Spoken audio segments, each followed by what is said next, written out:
verdad, Señor, reconocemos que tú eres digno de recibir toda honra, toda gloria, toda alabanza, Señor. Y ahora, Señor, que hemos terminado de alabarte y adorarte, queremos oír tu voz, queremos oír de tu palabra, Señor, las enseñanzas, las instrucciones que tienes para nuestras vidas. Señor, suple cada necesidad de cada uno de los que estamos aquí presentes, pues tú eres el Dios que todo lo puede, que todo lo sabe, que todo lo ve y que nunca cambias tus promesas. Y creemos en ti. Y ahora, pues, a la vez de santo libro te pedimos, Señor, que la instrucción que hay ahí sea para nosotros el día de hoy a la manera en que tú nos quieres ministrar. Gracias te damos. Unge a tu siervo con tu Espíritu Santo y también el corazón de cada uno de tus hijos y tus hijas en este lugar, de nuestros niños y de nuestros jóvenes y de sus maestros, y que podamos regresar a casa bendecidos con la bendición que tú tenías preparada para nosotros, que la recibamos y la aplicamos a nuestras vidas. En el nombre de Cristo Jesús, y el pueblo de Dios dice: den un fuerte aplauso al Señor.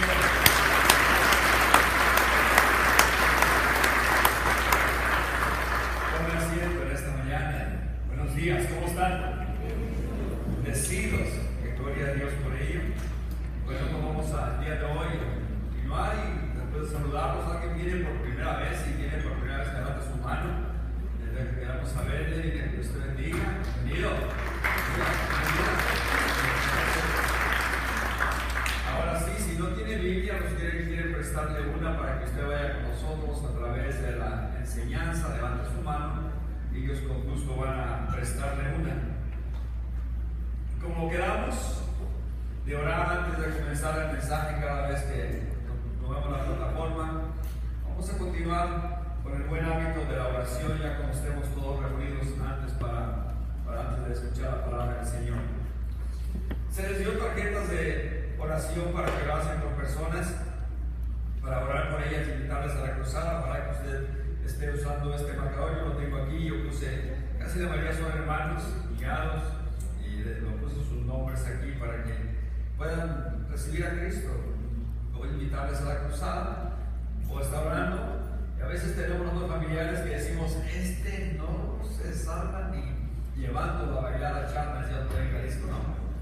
Pero ¿sabe qué? Dios hace cambios en personas que a veces ni siquiera pensamos. Cuando vea Saulo de Tarso, ¿quién iba a pensar que se iba a convertir al Señor? Así que luego que la use, que lo tengo aquí en mi Biblia con los nombres de las personas, y vamos a orar por ellos. Pero también vamos a orar en este momento, vamos a orar por todas las escuelas, las universidades. El día de hoy sentí en mi corazón orar por ellos, porque son centros de educación donde van nuestros hijos, tanto los niños como los adultos, y que sabemos que cada día hay más libertinaje para tanta cosa que escuchamos el día de hoy, y que el Señor ponga personas ahí, directores, que ponga personas temerosas de Él, para que de esa manera nuestros hijos y nuestros jóvenes puedan ir a las escuelas y cuando menos recibir principios o estudios básicos que les ayuden, ya que no les van a enseñar la palabra. Sabemos que no hay palabra, no hay oración, pero bueno, que en nuestros hogares nunca falta eso de que se vayan nuestros hijos y sepan ellos cómo luchar allá afuera con las armas espirituales que les hemos dado. Pero se pone en pie y vamos a orar. Señor, en este momento queremos acercarnos como congregación al trono de tu gracia. Primeramente queremos reconocer que tú eres Dios. Te adoramos, te bendecimos, Señor, y te glorificamos. Tú mereces toda honra, toda gloria y todo reconocimiento, Señor, de nuestras vidas. Segundo, te pedimos perdón, Señor. Límpianos, perdónanos. Muchas veces fallamos y lo reconocemos. Te pedimos que nos limpies, Señor, pues queremos, Señor, presentar nuestras peticiones y que sean escuchadas. Gracias te damos por el privilegio que nos das de poder nosotros, Señor, acercarnos hasta el trono de tu gracia sin merecer. Todo porque Cristo Jesús vino y nos abrió el camino hacia el lugar santísimo, y ahora tenemos acceso al trono de la gracia. Queremos presentar nuestras peticiones en esta mañana, Señor. Queremos pedirte por las escuelas donde van nuestros hijos pequeños y nuestros nietos. Pedirte, Señor, que tú cuides, guardes esos lugares, Señor, que proveas de maestros temerosos de ti, Señor, y que la instrucción que reciban allí les ayude, Señor, para tener principios, Señor, básicos sólidos, Señor, en cuanto a la educación, Señor. Y a nosotros como padres, que no se nos olvide que la educación espiritual nos corresponde a nosotros.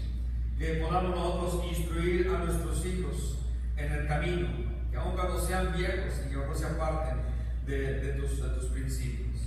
Así que oramos por las universidades donde van los jóvenes más adultos, en donde muchos de ellos pierden su fe, Señor, porque no puede haber una fe sólida, bien fundamentada. Pero te pedimos, Señor, que tú obres en nuestros jóvenes que van a la universidad, que se paren firmes en sus convicciones y que demuestren que Cristo es real, que ha cambiado sus vidas, puede cambiar la vida, puede cambiar toda la nación. Gracias te damos por permitirnos orar, Señor, por cada uno de nuestros hijos y nuestros jóvenes, las escuelas y las universidades. Pon tu mano poderosa sobre ellos. Oramos por los que vamos a invitar a la cruzada, en familiares, amistades, compañeros de trabajo. Te pedimos que estemos orando por nombre por esas personas, Señor. Y que seamos fieles, Señor, a orar, porque la oración tiene poder, que podamos ver los resultados, Señor, después del evento, que volvamos a recibir a Cristo o en la iglesia o en otro lugar, que sabemos, Señor, que tú contestas nuestras oraciones. Así que ahora oramos por el mensaje. Háblanos, porque lo pedimos en el nombre de Cristo Jesús. Y el pueblo de Dios dice: amén. Tome asiento y vaya a Hechos capítulo 6. Libro de los Hechos en el capítulo 6 en esta mañana.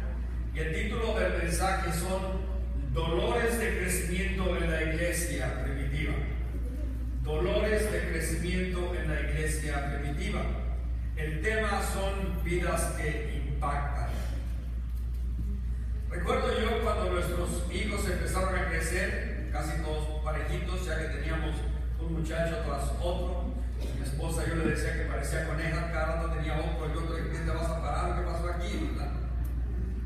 Pero cuando empezaban a crecer, empezaban a experimentar ciertos dolores, los llevábamos al hospital, al doctor, y el doctor decía: no se preocupe, son dolores de crecimiento. Bueno, aquí en Hechos capítulo 6, la iglesia estaba experimentando un crecimiento explosivo, de 3,000 a 5,000, y leemos cuántos versos nos dicen que la iglesia crecía y se multiplicaba. Y debido a ese crecimiento vienen los dolores de crecimiento. Mencionamos ya que la iglesia primitiva no dejó el mundo como lo encontró.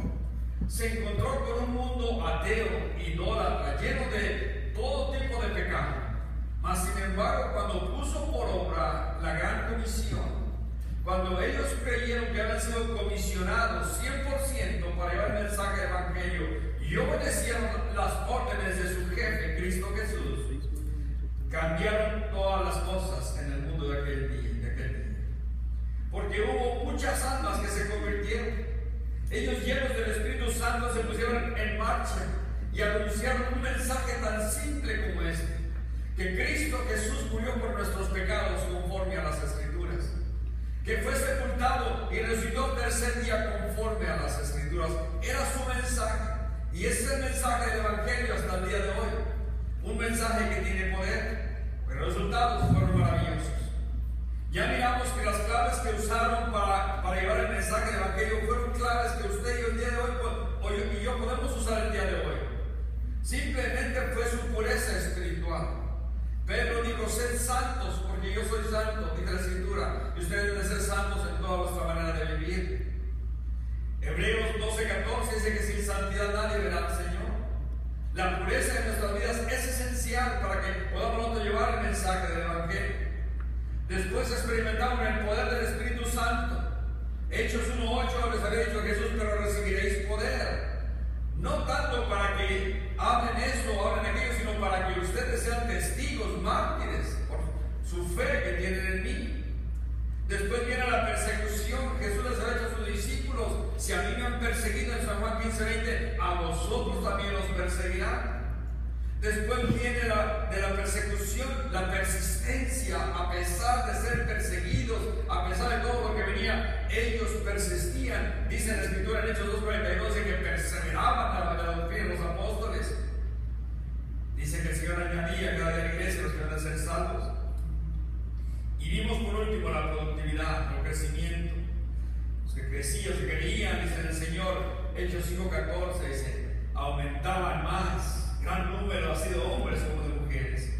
O sea que podemos ver que si usted y yo aplicamos estas 5 claves a nuestra vida o en nuestra congregación, vamos a impactar el mundo de nuestros días para la gloria de Dios. Los primeros cristianos eran creyentes de impacto. ¿Por qué? Porque habían hecho un compromiso serio con Jesús. Estaban rendidos totalmente a su servicio.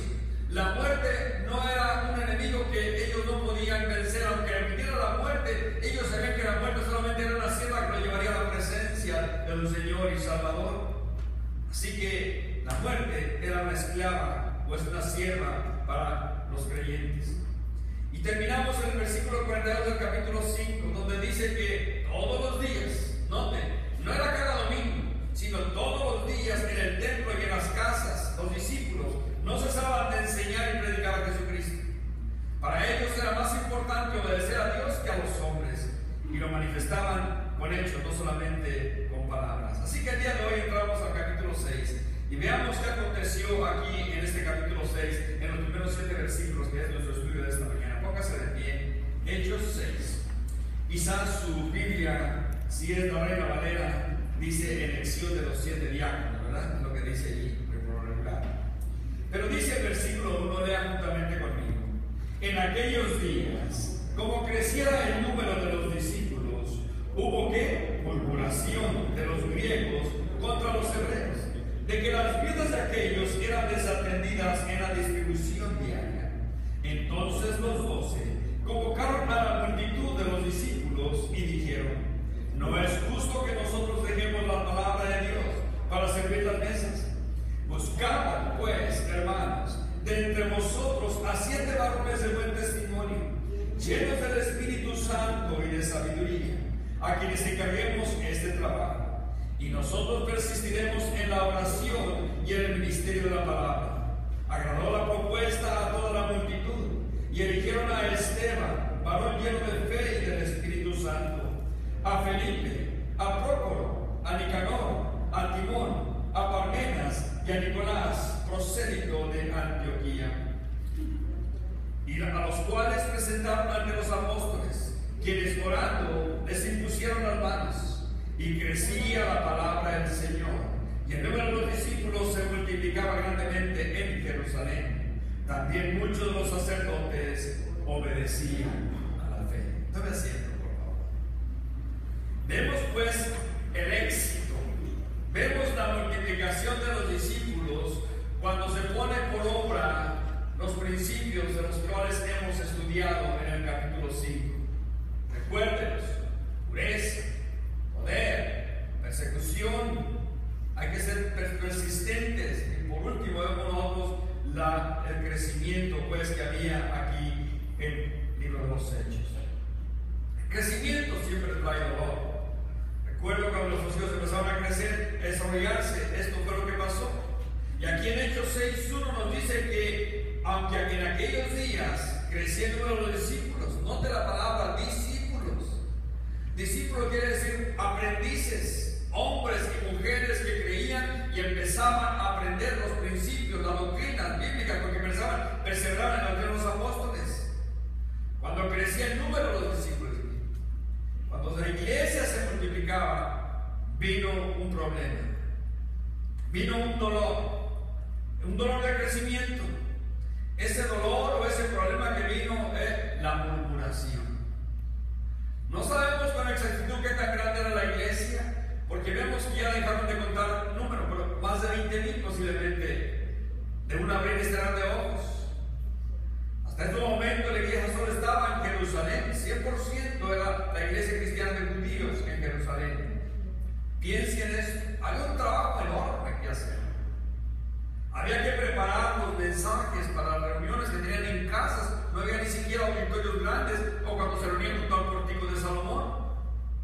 Pues los apóstoles tenían que trabajar bastante en las reuniones que tenían, en el compañerismo que ellos tenían, que la iglesia se reunía constantemente.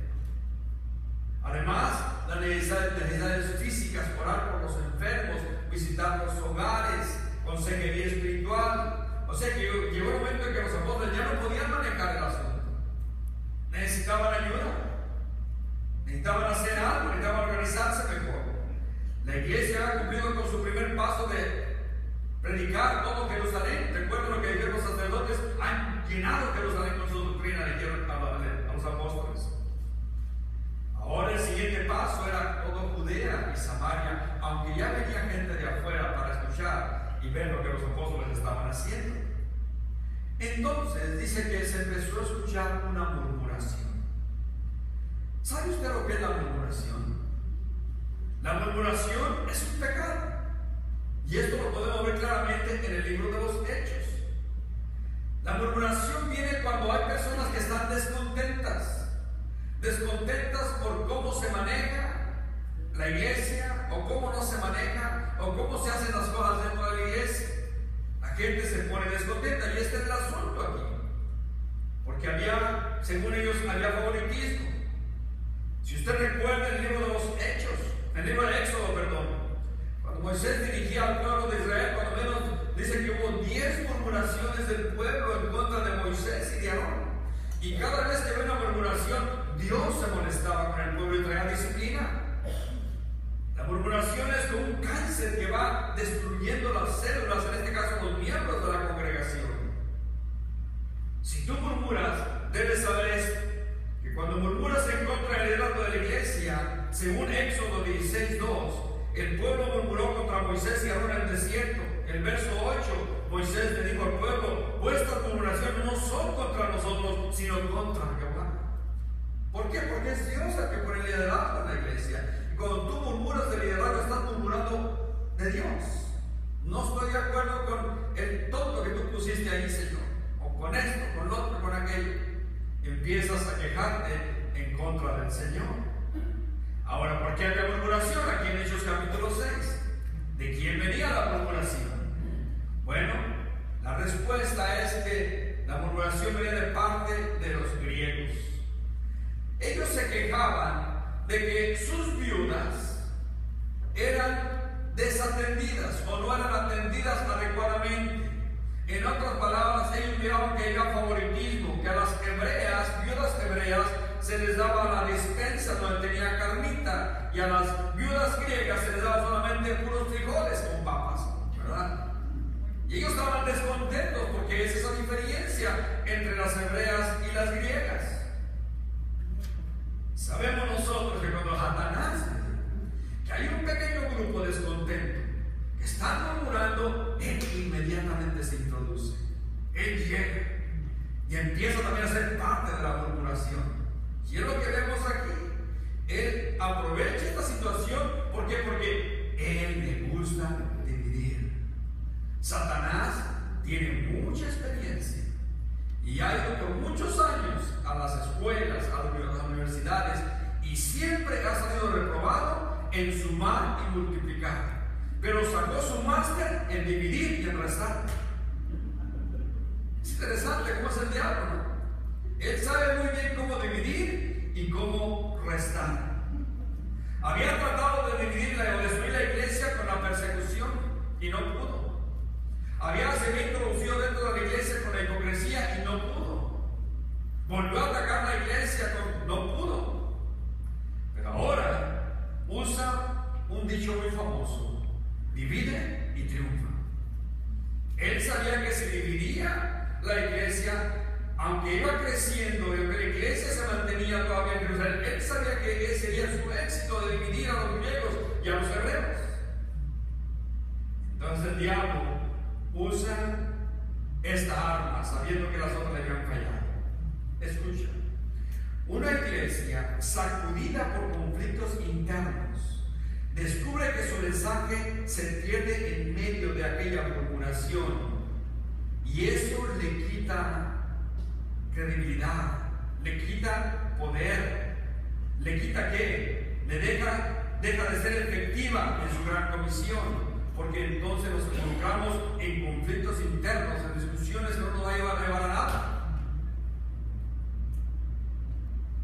Así que antes de que la iglesia saliera hacia todo Judea y Samaria, debían de solucionar el conflicto interno que había dentro de la iglesia, la murmuración. Dice aquí el verso 1 que los griegos se quejaban de que sus viudas eran desatendidas en el programa de benevolencia. Y los griegos murmuraban que se llama favoritismo, discriminación de sus viudas. Los griegos, ¿quiénes eran los griegos? Bueno, eran judíos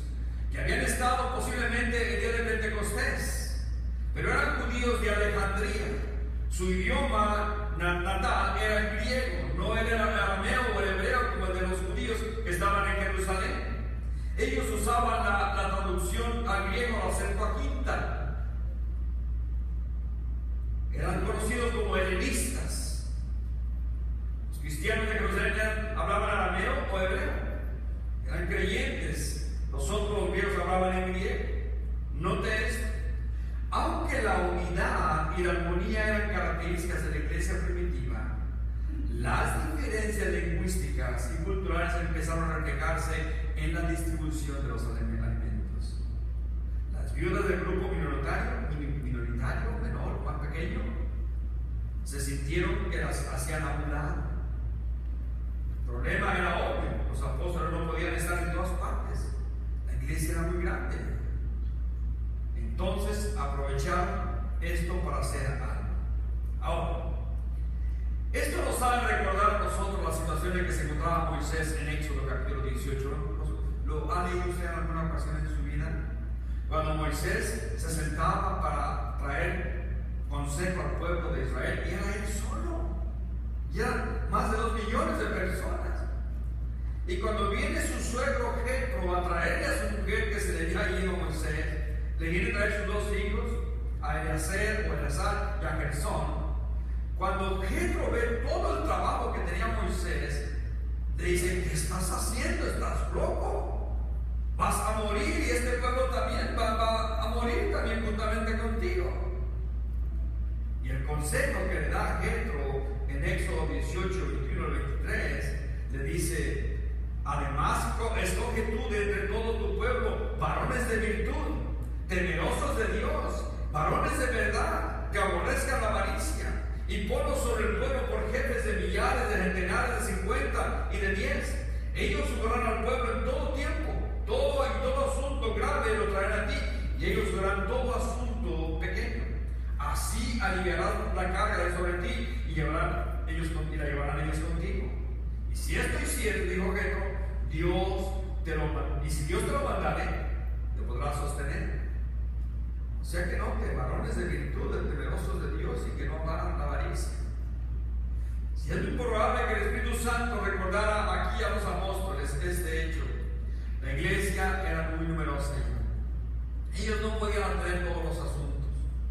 Y es por eso que vemos lo que dice aquí, que los 12, por primera vez se mencionan los 12 en el versículo 2, refiriéndose a los 12 apóstoles. Recuerde, aunque Judas había caído, eligieron a uno nuevo, a Matías. Lo habían puesto también como parte del grupo de los 12. Aquí Lucas menciona a los 12 apóstoles. Hasta este momento ellos se han cargado con toda la responsabilidad. Pero había llegado el momento de pedir ayuda. Había llegado el momento de delegar. El Espíritu Santo ahora estaba mostrando eso. Entonces, vea el versículo 2, lo que dice aquí en el capítulo 6 de Hechos. Entonces los 12 convocaron a la multitud de los discípulos, y note lo que dijeron. ¿Qué dijeron en el versículo 2? No es justo que nosotros dejemos la palabra de Dios para servir ¿qué? Las mesas. Todos ustedes deben de saber que la tarea principal de un siervo de Dios, de un pastor, son 2 áreas: la oración y el estudio de la palabra del Señor. La oración y el estudio de la palabra del Señor. Si no, nota el versículo 4, lo que dice aquí en Hechos 6. Y nosotros persistiremos en ¿qué? En la oración y en el ministerio de la palabra. Mientras que unos sirven lo físico, la responsabilidad de los pastores y de los ancianos de la iglesia es orar y estudiar la palabra. Mientras uno sirve el alimento físico, nosotros debemos servir el alimento espiritual a la congregación. Romanos 15:16. Pablo dijo: porque Macedonia y Acaya tuvieron el bien hacer una ofrenda para los pobres que hay entre los sacerdotes que están en Jerusalén, mas no permitió que eso trajera distracción a su vida, porque él dijo más también ahí: no me avergüenzo del evangelio, Romanos 16, que es el poder de Dios. Dijo en Romanos 10:17 que la fe viene por el oír y el oír la palabra de Dios. Sí hacían otras tareas los discípulos, pero lo más importante era la oración y el ministerio de la palabra. La oración es parte de la preparación en la vida de un pastor. Si esto no pasa, los sermones se tornan fríos, aburridos, sin palabras, sin sustancia. El pastor debe orar siempre por sus ovejas, por los rebeldes y por las que no son rebeldes, por todas. El siervo de Dios está ahí para que a través de su vida pueda fluir el poder del Espíritu Santo y pueda traer palabra fresca a la congregación. Uno de los proclamadores más grandes del Evangelio fue Pablo. Y recuerda lo que dijo en Romanos 1, 9 y 10, lo voy a leer. Porque testigo me es Dios, a quien sirvo en mi espíritu en el Evangelio de su Hijo, de que sin cesar hago mención de vosotros siempre en mis oraciones, rogando que de alguna manera tenga fin por la voluntad de Dios un pronto viaje para ir a vosotros. Pablo siempre oraba por las congregaciones que tenía. En Efesios 1:16, no ceso de dar gracias por vosotros.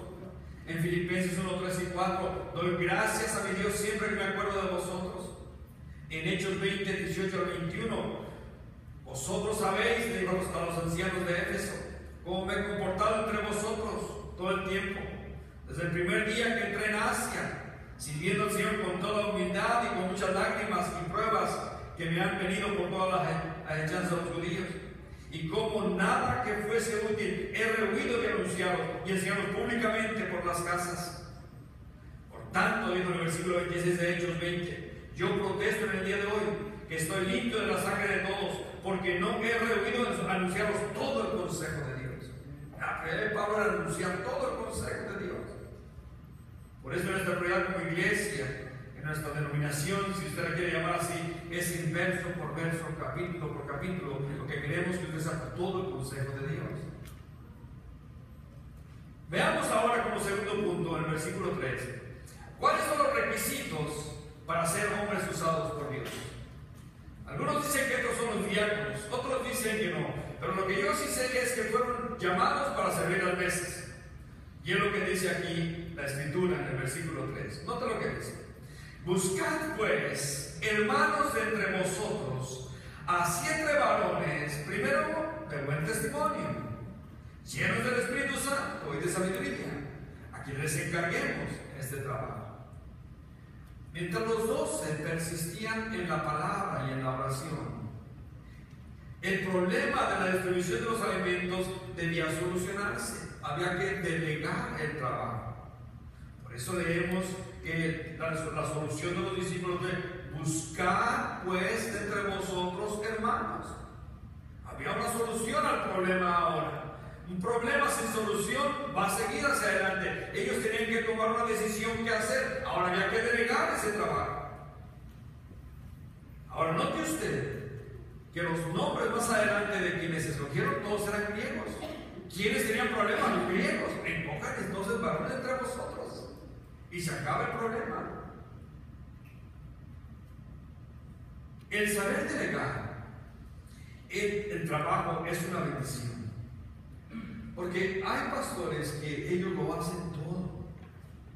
Desde que llegan, ponen sillas, después se van a orar a su cuarto con su esposa, después sacan la guitarra y los dos cantan, cuelgan la guitarra y la esposa se sienta y él predica, la esposa recoge la ofrenda, después se lo cierran todo, ellos mismos limpian la iglesia y se van a su casa y dicen, ¡ay, qué trabajo! Pues, ¿cómo no? Pues no sabes dar chance a nadie. Tenemos que delegar el trabajo. Saber delegar es una bendición, porque lo miramos ya en Éxodo 18, y ahora lo estamos mirando aquí con los apóstoles. Debemos ser líderes que delegamos para que otros también reciban bendición de parte del Señor. Ahora, los 7 hombres que fueron elegidos, aquí se les llama tradicionalmente diáconos. Tradicionalmente se les llama diáconos.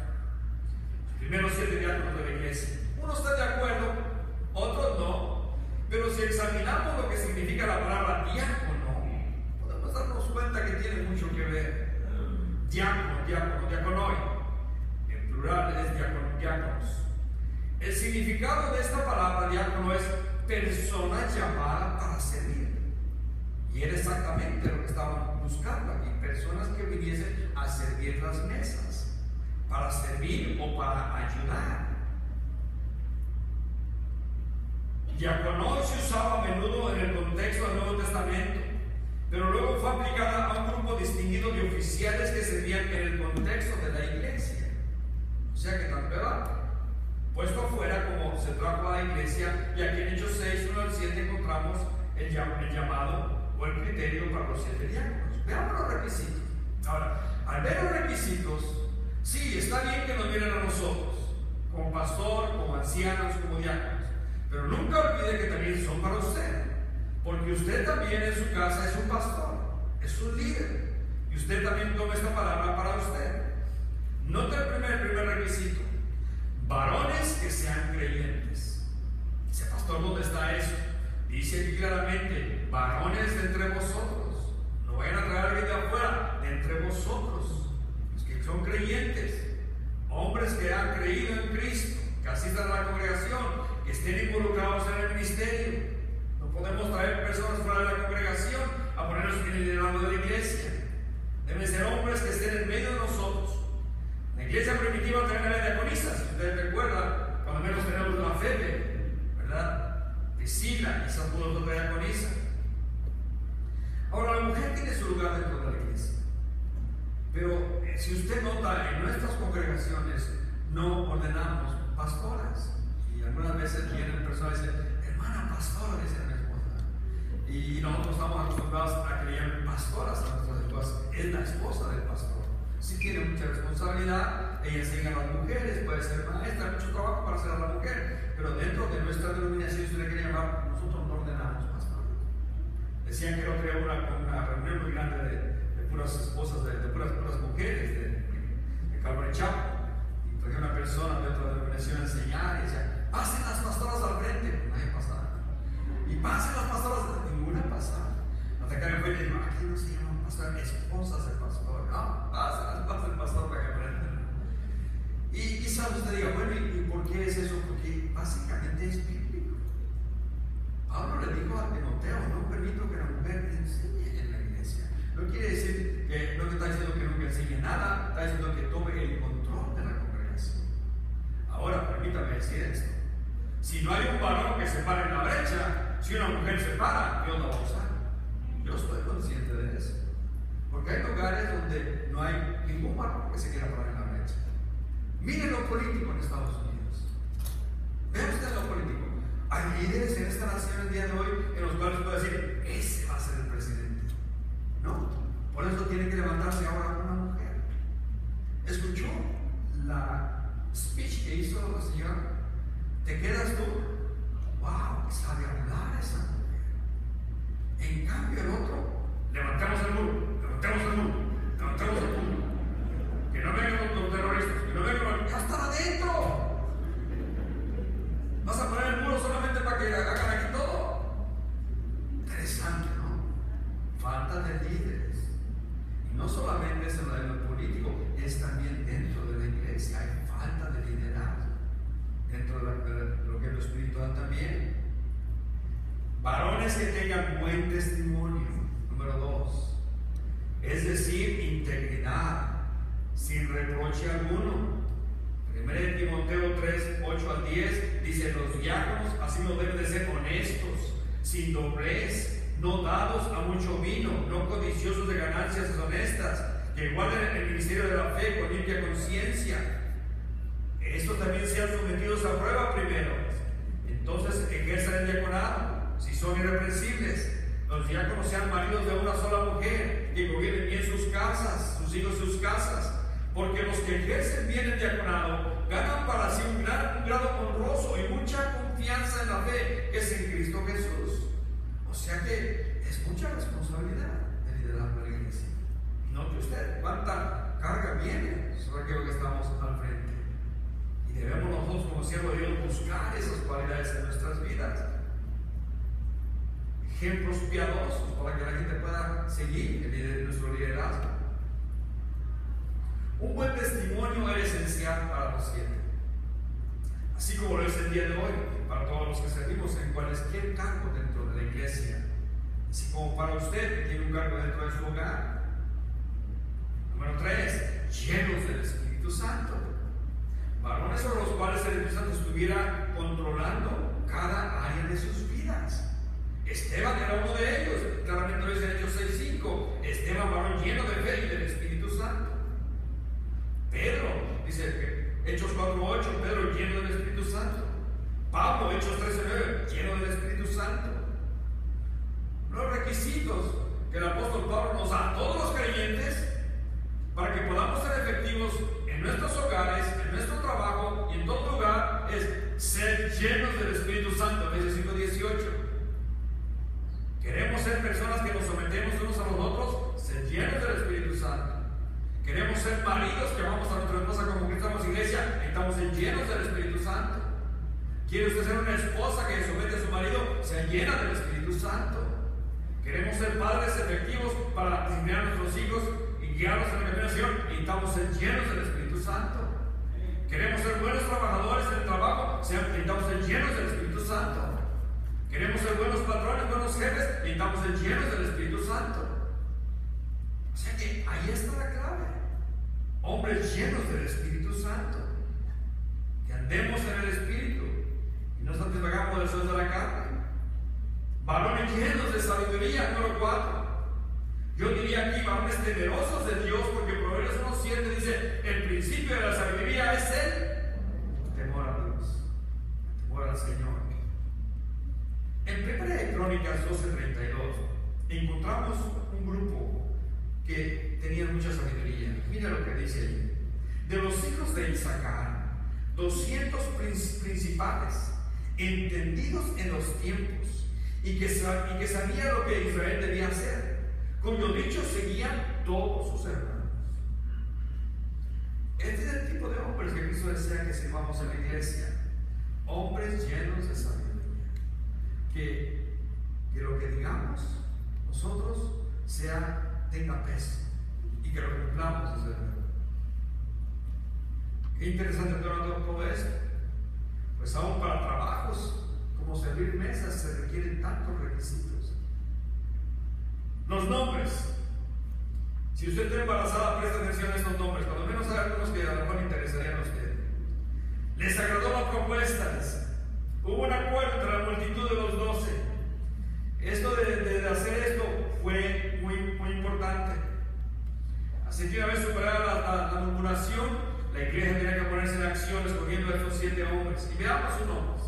Esteban significa corona.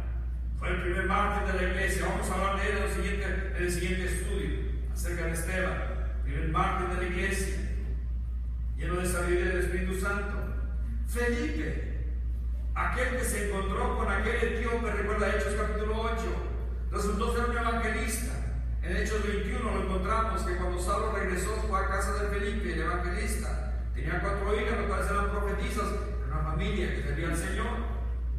Pero los otros nombres nunca los miramos haciendo ninguna nada. Y ahí le van los nombres para que usted le ponga a su hijo: Prócoro, Nicanor, Timón y Parmenas. Y si no le gusta ese, cuando menos el 7º, Nicolás, ¿verdad? Ese está más decente, Nicolás. Tenemos a nuestro hermano en PowerPoint que se llama Nicolás. Pero este judío era un prosélito de Antioquía, al igual que Lucas también, el escritor del libro de los Hechos. Algunos creen que este Nicolás es el líder de los nicolaitas. ¿Se acuerda usted en Apocalipsis? Lo menciona mucho en Apocalipsis capítulo 2. Pero no hay nada seguro que haya sido él. Porque los nicolaitas básicamente eran los herejes, con el tiempo de los herejes. Pero no se dice nada de eso, que haya sido este, puede ser otro Nicolás. Después vemos que vino la oración en el versículo 6. Dice que los trajeron y oraron por ellos y les impusieron las manos. Una práctica que ya venía desde el Antiguo Testamento. Recuerda cuando Moisés le traspasó su liderazgo a Josué en Números 27 y 22 o 23. Dice que oró por él y le impuso las manos. Cosa que se practicó en el libro de los Hechos, en Hechos capítulo 13, cuando enviaron a Saulo y a Bernabé. La iglesia de Antioquía oró por ellos, impusieron las manos y los enviaron a la misión, llevar el evangelio. En conclusión, en esta mañana, veamos los resultados de todo esto. El enemigo quiso traer división a la iglesia. Los apóstoles en oración y en la palabra tomaron la decisión de delegar el trabajo.